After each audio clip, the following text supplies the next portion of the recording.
سوات سے حبیب خان کی رپورٹ کے مطابق سوات ٹی ایچ کے اسپتال قبل میں صحت کارڈ پروگرام کا افتتاح ہو گیا۔ سوات میں سرکاری سطح پر یہ تیسرا اسپتال بن گیا۔ اس سلسلہ میں ایک پروقار تقریب کا انعقاد کیا گیا جس میں اے سی قبل، اے ایس پی قبل، ڈی ایچ او سوات سمیت دیگر لوگوں نے شرکت کی۔ اس موقع پر ڈی ایچ او سوات نے کہا ہے کہ صحت کارڈ پروگرام کا افتتاح آج اس بات کی دلیل ہے کہ قبل اسپتال ترقی کے راہ پر چل پڑا۔ آج صحت کارڈ کا افتتاح کر کے قبل اسپتال سرکاری طور پر تیسرا اسپتال بن گیا ہے۔ اب عوام اس سے بھرپور فائدہ اٹھائے۔ اس موقع پر ڈاکٹر شوکت ایم ایس نے کہا کہ قبل اسپتال ہمہ وقت عوام کی خدمت میں کوشاں ہے۔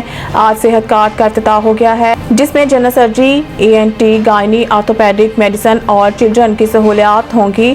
اس کے علاوہ جلد ہی مزید علاج شروع کیے جائیں گے۔ ان کا یہ بھی کہنا تھا کہ عوام اس سے فائدہ اٹھائے۔ اے سی قبل آفتاب احمد اور اے ایس پی سید فیضان حیدر نے اسپتال کی مختلف شعبہ جات کا معائنہ کیا اور اسپتال کی خدمات کو سراہا۔ پروگرام میں ڈی ایم او ڈاکٹر امجد اعجاز، زونل چیف صحت کارڈ، اسٹیٹ لائف اور دیگر نے شرکت کی۔